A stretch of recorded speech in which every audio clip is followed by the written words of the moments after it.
एक बार एक गांव में नारायण कहकर एक कुबड़ा इंसान रहता था जिसका कोई नहीं था। उसके पास एक पुरानी सी सिर्फ एक झोपड़ी थी।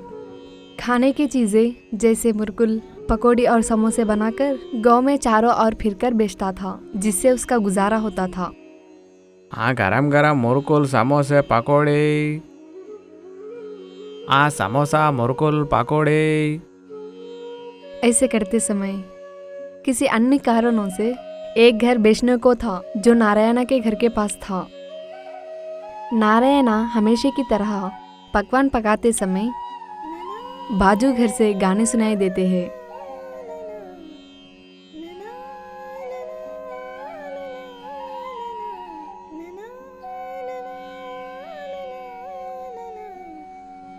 कौन होगा? ये घर तो खाली ही था, उसमें कोई नहीं था। लगता है कोई आ गए। गाने तो बहुत अच्छा गा रहे हैं। जब उनकी आवाज़ इतनी अच्छी होगी तो उनका रूप कितना सुंदर होता होगा। एक बार देखने का मन कर रहा है।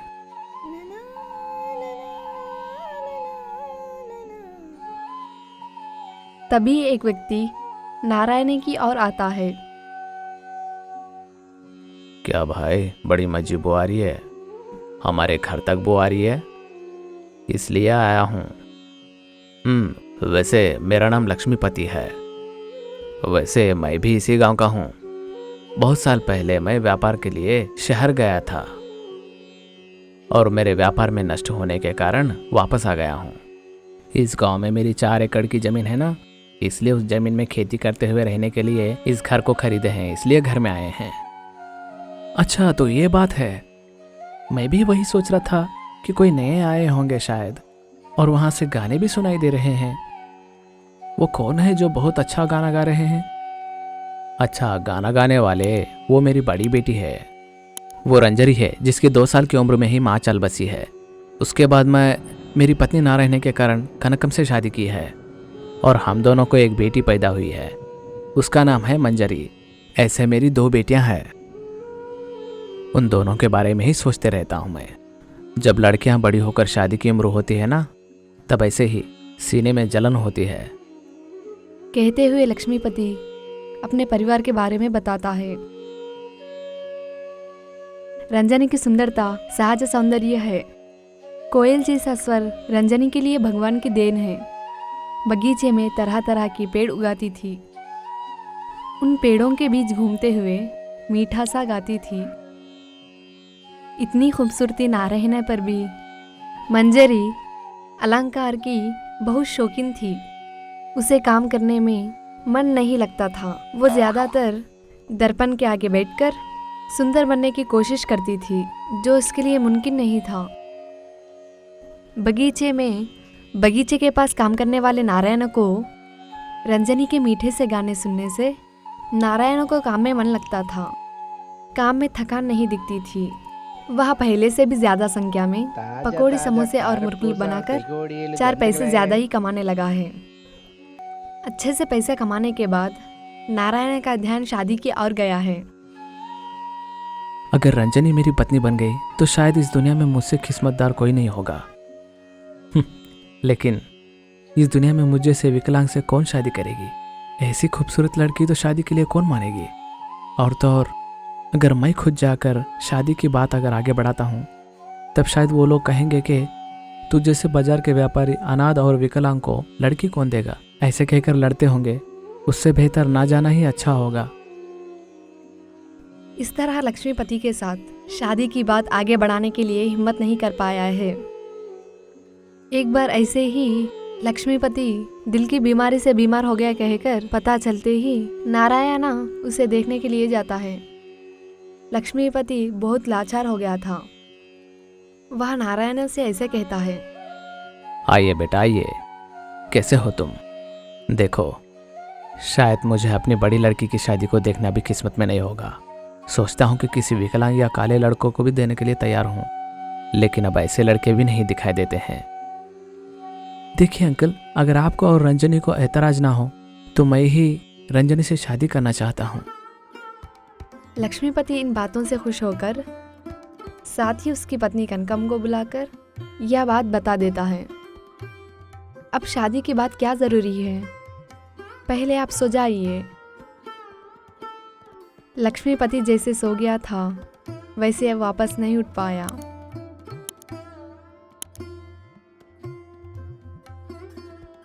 लक्ष्मीपति मरने के 3 महीने बाद नारायण अपनी शादी के बारे में कनकम को सारी बात बता देता है। ये बूढ़ा जाते जाते इस बेवकूफ़ लड़की को मेरे गले डालकर चले गया है। इसकी शादी करने के लिए सारा पैसा बर्बाद करना पड़ेगा और साथ ही घर का काम कौन करेगा। कनकम ऐसे सोचकर एक उपाय सोचकर नारायण से कहती है, देखो बेटा, हमारी रजनी सुबह सवेरे उठकर अच्छे अच्छे फूलों से माता जी की पूजा करती है। आधी रात में विकसित होने वाले वहाँ फूल के पेड़ गांव के पास रहने वाले एक पुराने शिवालय में है। उनके पिता जब तक जिंदे थे तब तक वहाँ जाकर फूल लेकर आते थे। आप तो विकलांग हैं, क्या आप रात के समय वहाँ तक जा सकते हो? रंजनी से मोहब्बत करने वाला नारायण साथ ही ऐसा कहता है, अरे ये कोई बड़ा काम नहीं, अभी जाकर यूं लेकर आता हूँ। तब तुम रात के समय वहाँ जाकर उन फूलों को ले आना। वो सोचती थी कि उसे जंगल में कोई शेर खा जाएगा, इस तरह नारायण से छुटकारा पा सकती है।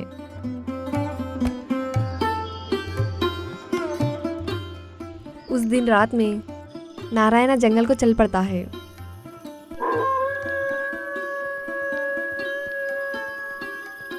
पुराने शिवालय को ढूंढते समय एक जगह शिवजी का मंदिर, उसके आगे अनोखे फूल दिखाई देते हैं।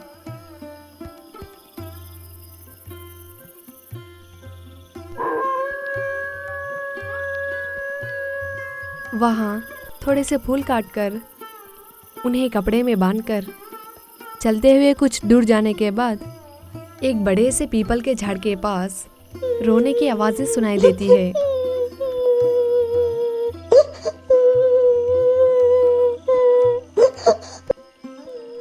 नारायण आश्चर्य के साथ पेड़ के पीछे जाता है। वहाँ एक पत्थर पर एक छोटी सी चुड़ैल को देखता है जिसके बाल बिखरे होते हैं।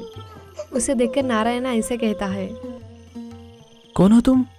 अरे ये तो इंसान जैसा दिखता है। हाँ, इंसान ही है।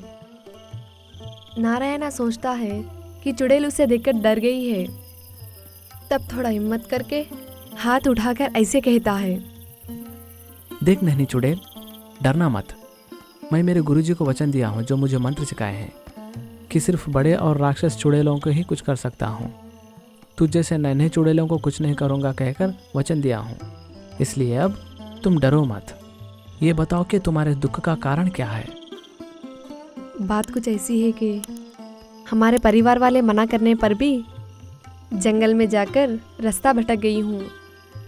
अब मुझे भी पता नहीं चल रहा है कि शमशान घाट कहाँ है।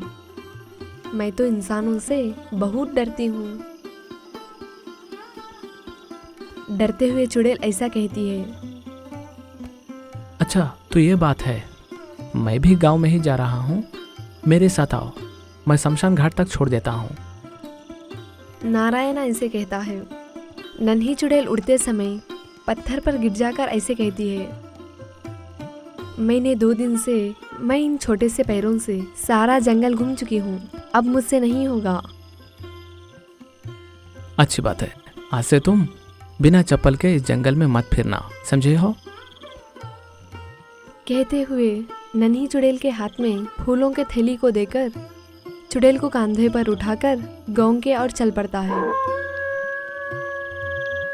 कुछ दूर जाने के बाद एक पेड़ के नीचे 2 चोर सोने के सिक्कों की राशि डालकर बांट लेते हैं। वह लोग नारायण के कंधे पर बिखरे बाल लेकर बैठने वाली चुड़ैल को देखकर वो लोग बहुत डर जाते हैं। भागो भागो चुड़ैल, चुड़ैल भागो, चुड़ैल भागो, कहते हुए वो लोग वहां से डरकर भाग जाते हैं। ये तो डरपुक चोर है, लगता है मुझे देखकर डर गए हैं, साथ ही भाग गए हैं।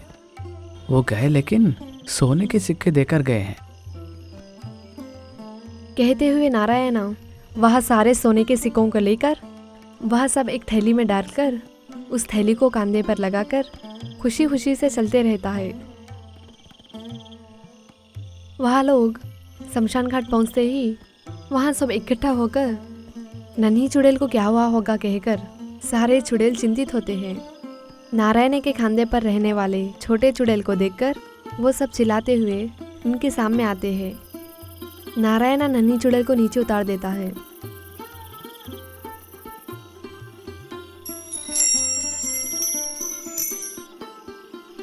आहा, कमाल है, ये तो आश्चर्य है। बचपन से रहा मेरा कुबड़ा तो गायब हो चुका है। ऐसे कहकर नारायण सीधे खड़े हो जाता है। हमारी नन्ही सी चुड़ैल को घर तक पहुंचाने के लिए शुक्रिया, हमारी ओर से ये तोहफा।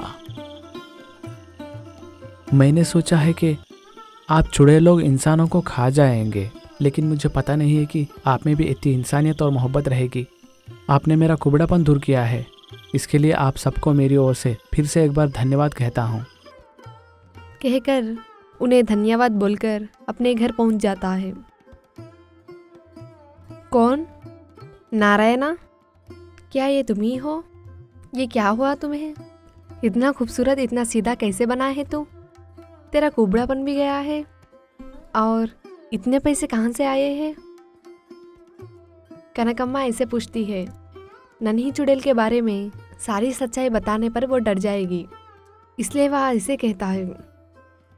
उस जंगल में एक पुराना सा शिव मंदिर है ना, शायद उसका महत्व किसी को पता नहीं है।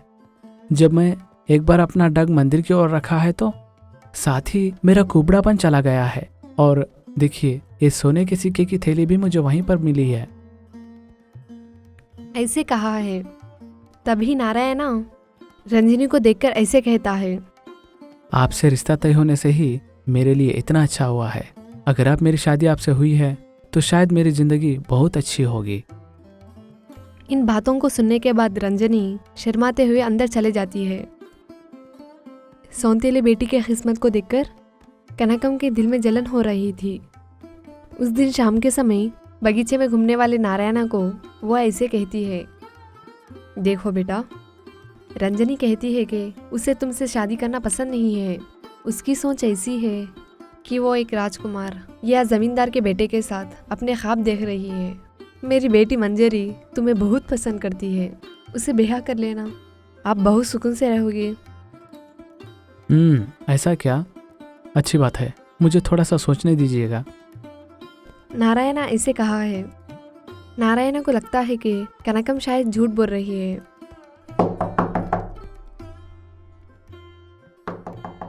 जब नारायणा घर में था उस रात कोई दरवाज़ा खटखटाते हैं। तब नारायणा दरवाज़ा खोलता है। तब नन्ही चुड़ैल प्यार से अंदर आती है। देखो, मैं आज तक गांव में नहीं आई, पहली बार मैं गांव में आई हूँ। आपको देखने के बाद इंसानों पे से डर चले गया है। ये लो, आपकी ये फूलों की थैली मेरे पास ही रह गई थी, मैं इसे आपको देने के लिए आई हूँ। चुड़ैल ऐसे कहती है। तब नारायणा उसके आगे एक थाली में चगोड़े और मुरकुल रखकर, देखो, इन्हें खाकर देखिए। बहुत अच्छे हैं, इन्हें क्या कहते हैं? ऐसी पूछती है नन्ही चुड़ैल। जब नारायणा के दिमाग में सिर्फ शादी की बात ही घूमती है, वो प्रश्न सही नहीं सुनकर ऐसे कहता है। वो रंजरी मंजरी। ऐसे कहता है।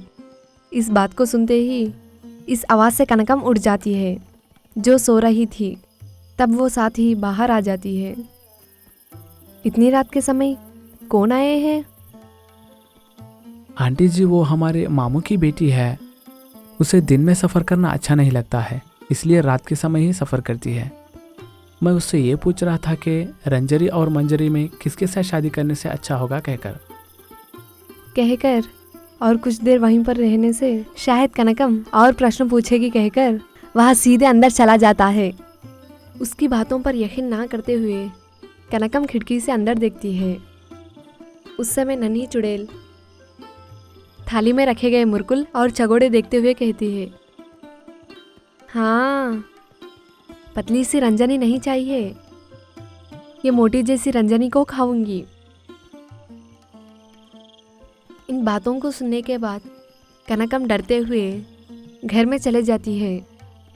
सुबह होते ही वो नारायण से कहती है, बेटा शायद तुम्हारा दिल रंजनी पर होगा, तुम्हारी इच्छा के अनुसार तुम्हारी शादी उससे करवाती हूँ। और उसके बाद एक हफ्ते से पहले ही नारायण की शादी रंजनी के साथ हो जाती है। रंजनी के साथ शादी हो जाने के बाद जिस तरह उसने सोचा है वैसे ही व्यापार बढ़ जाता है और वो अपने बीबी बच्चों के साथ खुश रहता है।